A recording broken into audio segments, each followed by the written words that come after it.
En ouvrant le livre de l'Apocalypse, nous lisons « Je suis le vivant.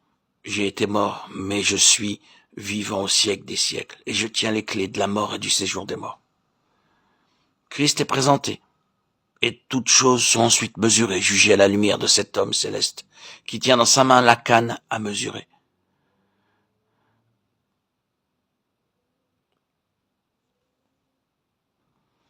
Il nous faut saisir ce principe. Pour Dieu et pour nous, tout est lié à une révélation du Seigneur Jésus, une révélation dans le cœur.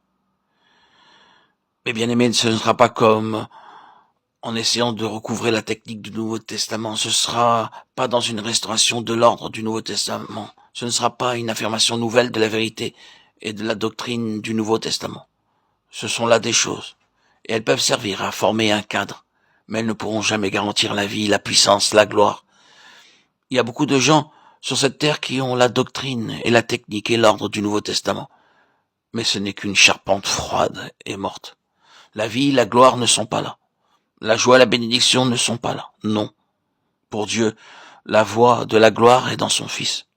Pour Dieu, la voie de la vie est dans son Fils.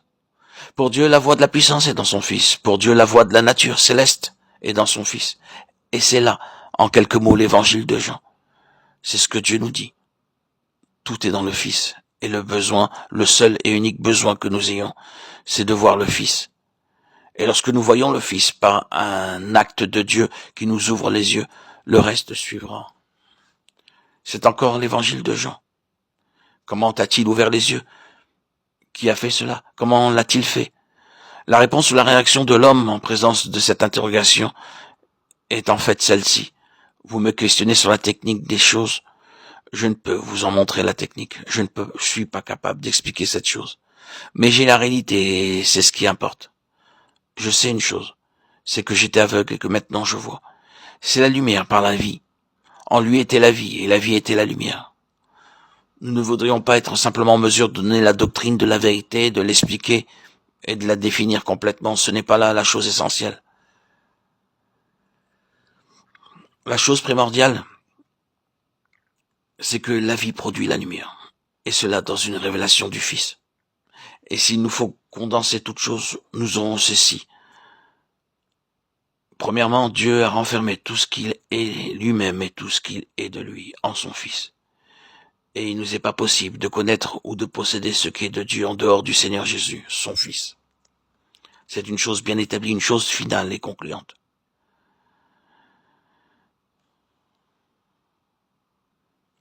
Et deuxièmement, il n'est pas possible de posséder ou de connaître quelque chose de la plénitude que le Père a renfermé en son Fils sans une révélation intérieure du Saint-Esprit. Il faut un miracle accompli par le Saint-Esprit en chaque homme et en chaque femme pour qu'ils puissent comprendre quelque chose de ce que Dieu a renfermé en Christ. Cela résume encore l'évangile de Jean, car au centre de cet évangile, nous trouvons un homme aveugle de naissance. Il n'a jamais vu. Il ne s'agit pas ici de lui rendre la vue. Il faut la lui donner. C'est la première chose. Il va y avoir pour cet homme un monde entièrement nouveau. Malgré tout ce qu'il aura pu soupçonner ou supposer ou imaginer, ou malgré tout ce qu'on lui aura dépeint, le fait de voir va être pour lui un nouveau commencement. Ce sera un miracle absolu, qui produira un monde absolument nouveau, et toutes ces conjectures sur ce que ce monde contenait et était seront prouvées avoir été bien inadéquates lorsqu'il verra réellement.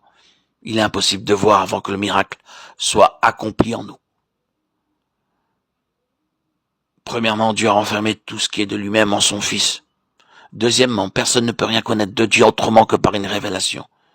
Nul ne connaît le Fils si ce n'est le Père. Et nul ne connaît le Père si ce n'est le Fils, et celui auquel le Fils aura voulu le révéler. Matthieu 11, 27.